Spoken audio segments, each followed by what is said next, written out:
வணக்கம் குழந்தைகளே. பள்ளியின் டைரி இந்த கதையை பார்க்கலாமா? சுதான்னு ஒரு சுட்டி பொண்ணு இருந்தா. அவ 1ஆம் வகுப்பு மாணவி. சுதா செம வாளு.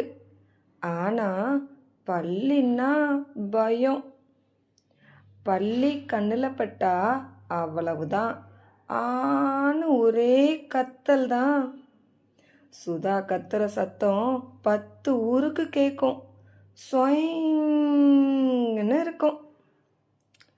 ஆனா பாருங்க, இப்ப அவளோட வீட்டில் ஒரு பள்ளி கூட இல்லை.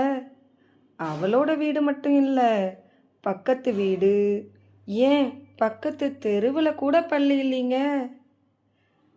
ஏன் இந்த பள்ளிகள் எல்லாம் எங்கன்னு எல்லாருக்கும் ஆச்சரியம்.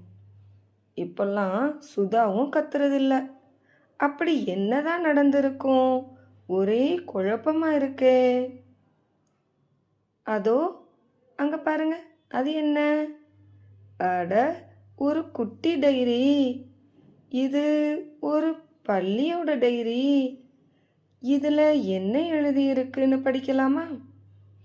ஒரு நாள் பள்ளிகளின் தலைவர் பூச்சியை பிடிக்க போனப்போ சுதா பார்த்தா.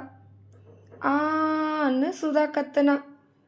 பள்ளி தலைவருக்கு காதுல ஸ்வைங்குன்னு ஒரே வலி.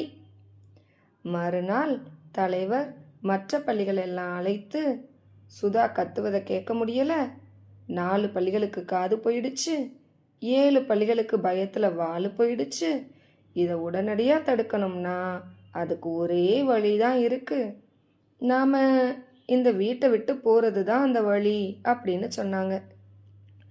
இந்த வீட்டை விட்டு மட்டும் இல்லை, பக்கத்து வீடு, பக்கத்து வீடு மட்டும் இல்லை, இந்த தெரு, பக்கத்து தெருவை விட்டே ஓடி போகலாம்னு தலைவர் சொன்னது.